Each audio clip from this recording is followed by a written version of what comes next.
Khammam Congress MP ticket విషయంలో VH బట్టి మధ్య కిరికిరి నడుస్తోంది. తనకు సీట్ రాకుండా అడ్డుపడుతున్నారని విహెచ్ ఆరోపిస్తే అధిష్టానానిదే నిర్ణయం అంటున్నారు భట్టి.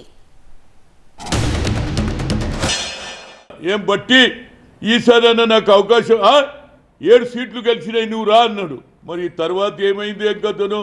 నేను ఒకటి అన్నా, ఆనాడు ఉన్నటువంటి ముఖ్యమంత్రి ఎవరు కావాలని కోరితే నేనన్నా కష్టపడ్డాడు, పని చేసిండు, అన్ని జిల్లాలలో అన్ని అసెంబ్లీ సెగ్మెంట్లో తిరిగాడు. ఆయన తిరిగాడు. ఆయన తర్వాత నాకు వేణుగోపాల్ గారు చెప్తే నేను కూడా 15 నుంచి 20 కాన్స్టిట్యూన్సీలు నేను కూడా తిరిగాను. ఆయన తిరిగాడు కాబట్టి, కష్టపడ్డాడు కాబట్టి ఆయన అయితే బాగుంటుందని నేను చెప్పాను. ఇక ఆ తర్వాత నా మీద మరి ఎందుకో ఏమో నాకు అర్థమైతే లేదు.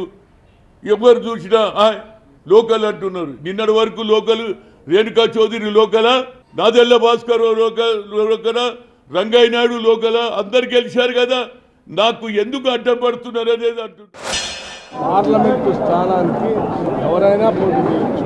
కాంగ్రెస్ పార్టీ అధిష్టానం ఎవరు ఎక్కడి నుంచి పోటీ చేయాలనేది సెంట్రల్ ఎలక్షన్ కమిటీ వాళ్ళు నిర్ణయం చేస్తారు. దీంట్లో ఎవరు అడ్డుపడేది లేదు.